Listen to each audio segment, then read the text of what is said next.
सभी भूतपूर्व सैनिकों तथा सैनिकों, अर्ध सैनिकों, अर्ध सैनिक, भूतपूर्व सैनिकों, इस वीडियो का कुछ खास कारण है। उस कारण इस प्रकार है। इतिहास में सबसे पहले तमिलनाडु चेन्नई का अंदर भूतपूर्व सैनिकों का एक महासम्मेलन हुआ। उस सम्मेलन तमिलनाडु मुख्यमंत्री का उसका इच्छा का अनुसार हम उस सम्मेलन को किया है।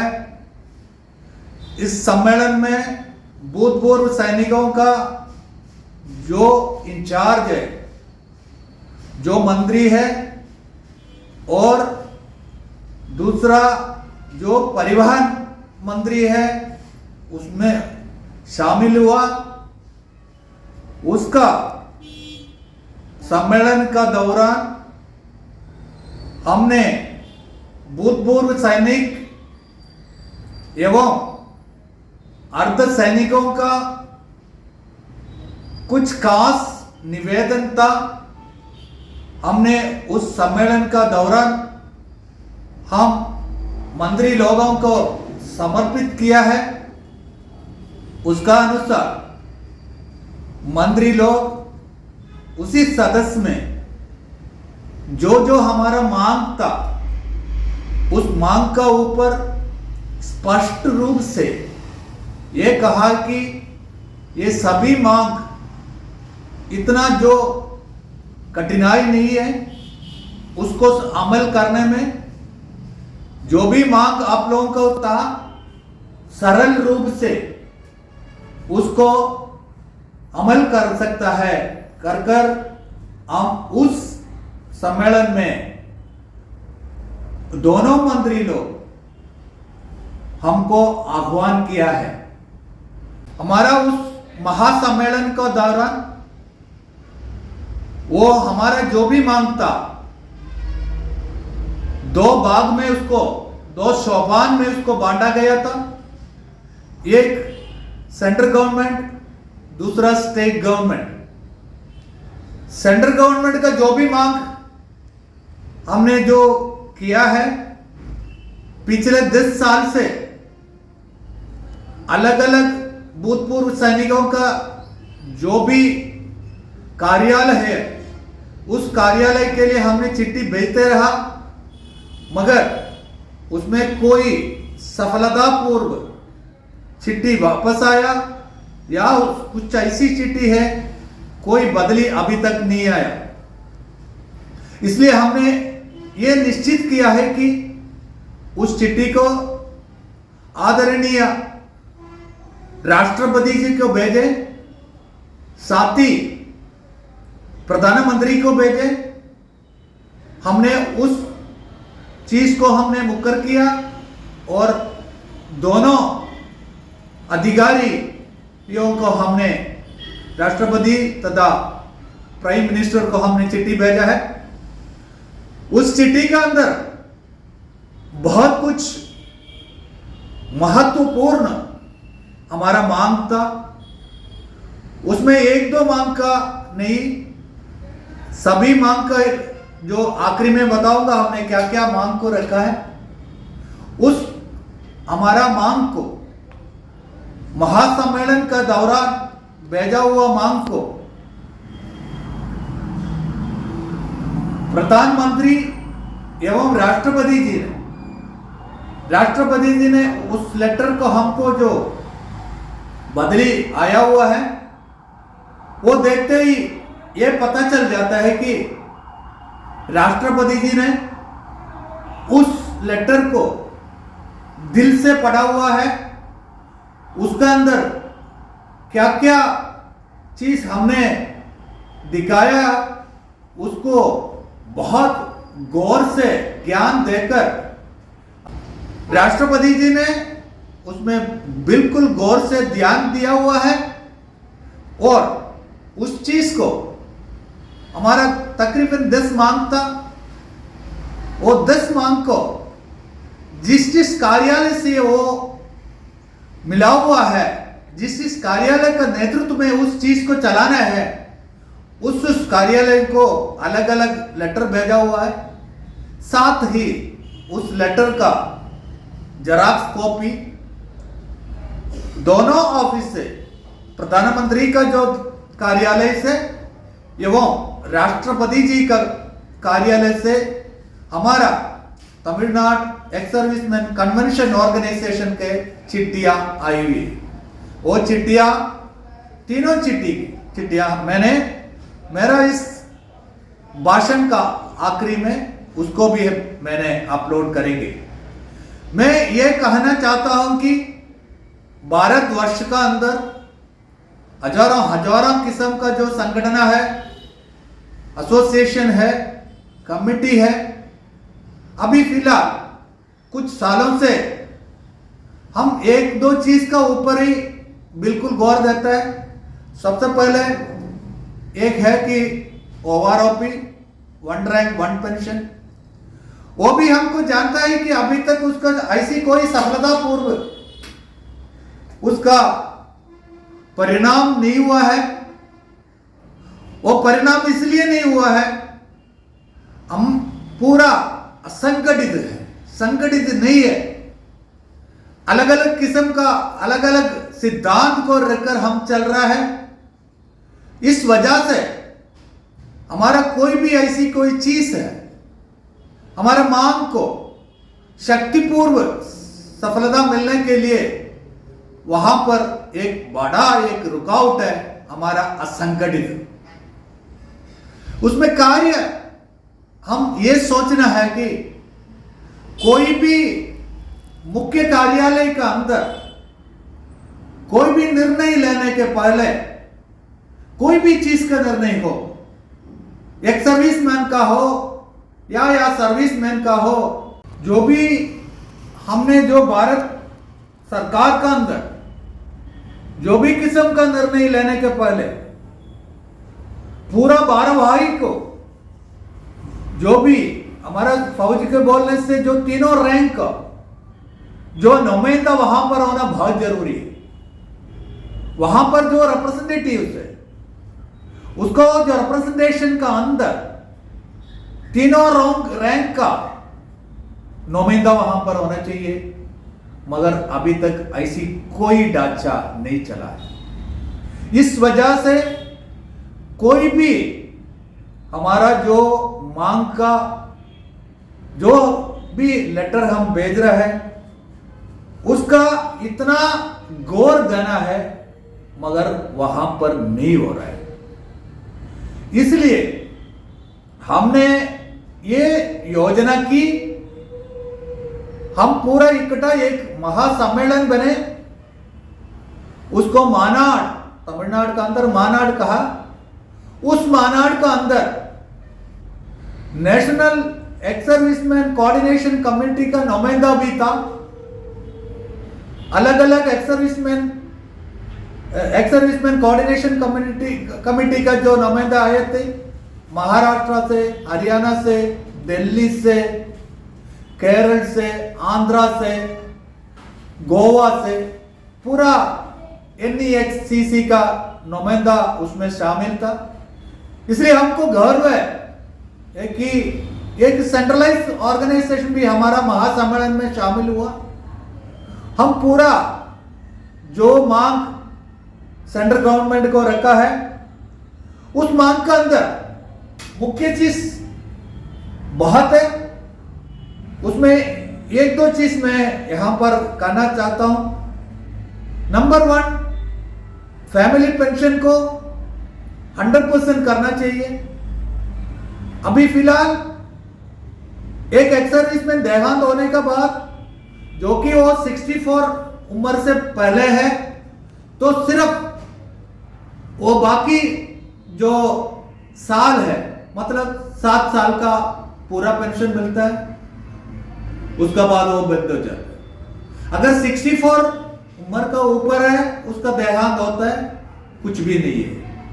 इस चीज को पूरा बिल्कुल साफ रूप से बहुत बड़ी चिट्ठी हमने प्रेसिडेंट ऑफ इंडिया को भेजा था, उसको रिप्लाई। एक हमारा महासम्मेलन का खास पॉइंट ऐसी है, हमने ये लिखा है कि एयरफोर्स का और नेवी का एक ही रिकॉर्ड होता है। जो भी एक्स सर्विसमैन का एयर वेटरन हो, नेवी का एक्स सर्विसमैन हो, सेलर हो, उसका डॉक्यूमेंटेशन एक ही जगह में होता है, इसलिए वहां पर इतना ज्यादा एरर नहीं हो रहा है।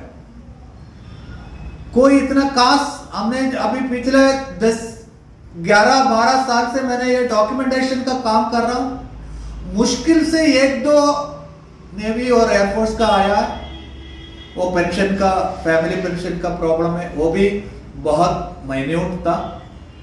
मगर बाकी पूरा जितना जो आर्मी का है, तकरीबन मेरे कल में 18 रिकॉर्ड है। 18 रिकॉर्ड का जो फैमिली पेंशन का जो डॉक्यूमेंट का जो फॉर्मेट है, अलग अलग तरीका है, अलग अलग रीति का है। इसको बदली करना बहुत जरूरी है। इस चीज का ऊपर बहुत गौर देना चाहिए, क्योंकि एक फौजी का ज्यादा इतना डॉक्यूमेंट क्या होता है, सर्विस पर्टिकुलर होता है, उसका जो पर्सनल पर्टिकुलर होता है, और फैमिली का डिटेल होता है, 1-2 आगे पीछे होगा। ये तो एक कॉमन डॉक्यूमेंटेशन है।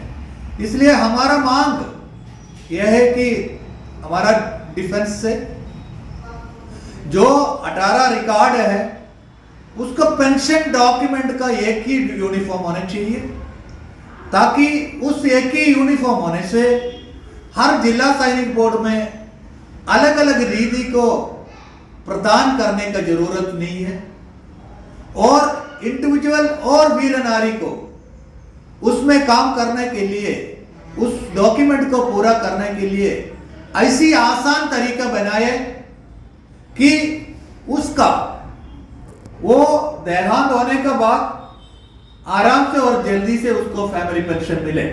जब भी एक पूर्व सैनिक का देहांत हो जाता है, अगर कहीं उसका जो डॉक्यूमेंट्स का ऊपर, उसका जन्म कुंडली का ऊपर कोई भी किस्म का जो फर्क आ जाता है, वो वीर नारी इतना परेशानी हो जाता है कि इतना परेशानी हो जाता है कि वो जिंदगी को ऐसी सोच रहा है कि मेरे को पेंशन ही नहीं चाहिए, वो हालत में आ जाता है। उदाहरण के तौर पर मैं एक चीज बता रहा हूं, जब भी हमने मैरिज पब्लिकेशन करते वक्त पूरा डिटेल करने के बाद मेरा वाइफ यह है कर कर एक भारत का सबसे टॉप आईसी ग्रेड का जो गजेटेड ऑफिसर साइन करने के बाद हम पक्का बन जाता है कि हम इस आदमी का हस्बैंड है, नहीं तो इस आदमी का वाइफ है। जब उसका देहांत होने के बाद यहां पर आने के बाद दोबारा उस वीर नारी ने मेरा हस्बैंड यही था कर कर विलेज एडमिनिस्ट्रेटर का पास, नहीं तो सरपंच का पास जाकर उसको दस्तखत कर कर लाना पड़ता है। ये एक किस्म का रिश्वत का रास्ता है, ये ऐसी रास्ता बनाकर रखा। कितना बेवकूफ का एक सिद्धांत है कि एक टॉप आईसी कमीशन ने उसको गजरेट किया हुआ है कि इस आदमी का वाइफ ये है, उसका बाद दोबारा उसको सरपंच का पास जाकर साइन करने का, ये बिल्कुल ही गलत एक सिस्टम है। इस सिस्टम को भी बदली करने के लिए हमने चिट्ठी लिखा हुआ है, उसमें भी हमने बिल्कुल गौर से अमल करूंगा। जो भी फैमिली पेंशन का डॉक्यूमेंटेशन को एक ही यूनिफॉर्म में लाना है, और इसी तरह जिस चीज में उसी तरह जो अनवांटेड दस्तखत को दूर करना भी बहुत जरूरी है। दोस्तों, मेरा प्यारा भूतपूर्व सैनिकों, मैं अभी तक जो भी भाषण किया है वो भाषण का संक्षेप इस प्रकार है कि मेरा प्यारा दोस्तों, भूतपूर्व सैनिकों, जब भी हम फौज छोड़कर आने के पहले ही नई पहुंच छोड़कर आने के बाद झोला लेकर सिक्योरिटी का काम है, उधर सिक्योरिटी काम है। अगर कितना भी काबिल एक्स सर्विसमैन हो, हमारा एक ही ट्रेड है एक्स सर्विसमैन को यहाँ पर जो सिविल का अंदर सिक्योरिटी का जो कुछ लोगों को बिल्कुल कम से कम 2 या 3% लोगों को छोड़कर बाकी पूरा जो झोला लेकर सिक्योरिटी का काम में ढूंढता है, उस हालात को बदली करने के लिए पुनर्जन्म कर नाम का एक प्रोजेक्ट हमने किया है। उस प्रोजेक्ट का जो बुकलेट हमने प्रधानमंत्री को समर्पित की, वहां से हमको उसका जो रिप्लाई आया, एक किस्म का एक नोबल प्रोजेक्ट है ये, इसका अमल करना बहुत भी जरूरी भी है कर हमको लेटर आया। उस लेटर को भी हमने हमारा जो प्रांत का अंदर, हमारा डिस्ट्रिक्ट का अंदर हमने अभी दिया हुआ है, उसमें भी अभी हमने गौर दे रहा है। वो मुख्य एक हमारा जो राष्ट्रपति का दिया हुआ पॉइंट में, वो भी एक बहुत मुख्य स्थान में है। अभी मैंने पहले बता रहा हूं, जो भी हमने सम्मेलन का दौरान प्रधानमंत्री एवं राष्ट्रपति को दिया हुआ लेटर का, राष्ट्रपति का दिया हुआ लेटर का जो रिप्लाई है, उसका अनुसार उसका राष्ट्रपति का लेटर का तौर पर जो भी कार्यालय में लेटर गया हुआ, हमारा जो पहले पॉइंट यह था, जो मेंबर ऑफ पार्लियामेंट एमपी का ऐसी एक हमारा प्रस्तावना है कि एक अपॉइंटमेंट एमपी होना चाहिए पार्लियामेंट का अंदर। वो पूरा एक सर्विसमैन का जो वेलफेयर का हो, उसको भी, उस मांग को भी राष्ट्रपति जी ने यस किया हुआ है। दूसरा, फैमिली पेंशन 100% का उसको भी लिया हुआ है।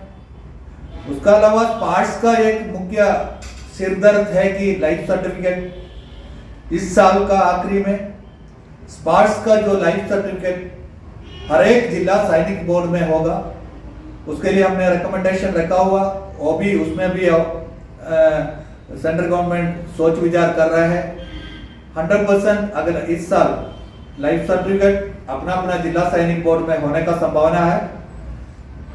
इसी तरह हमारा टोटल 8 पॉइंट है। उस 8 पॉइंट का जो कागज पीडीएफ में हम अपलोड करेंगे। फिलहाल मेरा भाषण का संक्षेप इस प्रकार है, आने वाला काल में सेंट्रल गवर्नमेंट का मिनिस्ट्री ऑफ डिफेंस का जो भी कार्यालय के अंदर जो भी निर्णय लेने का, वो भी कोई भी निर्णय लेने का भूतपूर्व सैनिक के बारे में उस संघ का अंदर, उस दस्ते का अंदर तीनों विभाग का ऑफिसर, जेसीओ, ओवार विभाग का नुमाइंदा होना बहुत जरूरी है। उसमें हम पूरा संगठित होकर इस चीज को आगे लेकर जाना है। अभी फिलहाल मेरा जो वीडियो, इसी वीडियो मैंने कल तमिल भाषा में बोला है। इस वीडियो इसलिए हिंदी में डाला है, इस कोने कोने पर, भारत का कोने कोने पर इसको भेजने के लिए कोशिश करना। जो भी हमने इसमें लिस्ट में लिखा हुआ है, उसका बारे में कोई भी चीज का संदेह हो, मेरा जो नंबर 9992324228, मेरा नाम veteran M Palaniappan, Tamil Nadu state ex serviceman president एवं national ex serviceman coordination committee का तमिलनाडु स्टेट प्रेसिडेंट और national ex serviceman coordinating committee का ऑल इंडिया कोऑर्डिनेटर। दोबारा मैं मेरा टेलीफोन नंबर बता दूंगा, 9992324228। वंदे मातरम। राष्ट्रपति का दफ्तर से जो हमें आया हुआ रिप्लाई का कॉपी इसी वीडियो के साथ अटैच किया है आप लोगों को देखने के लिए धन्यवाद। आप सबसे अनुरोध है मेरा जो चैनल को सब्सक्राइब करके सपोर्ट करने के लिए धन्यवाद। वंदे मातरम। जय हिंद।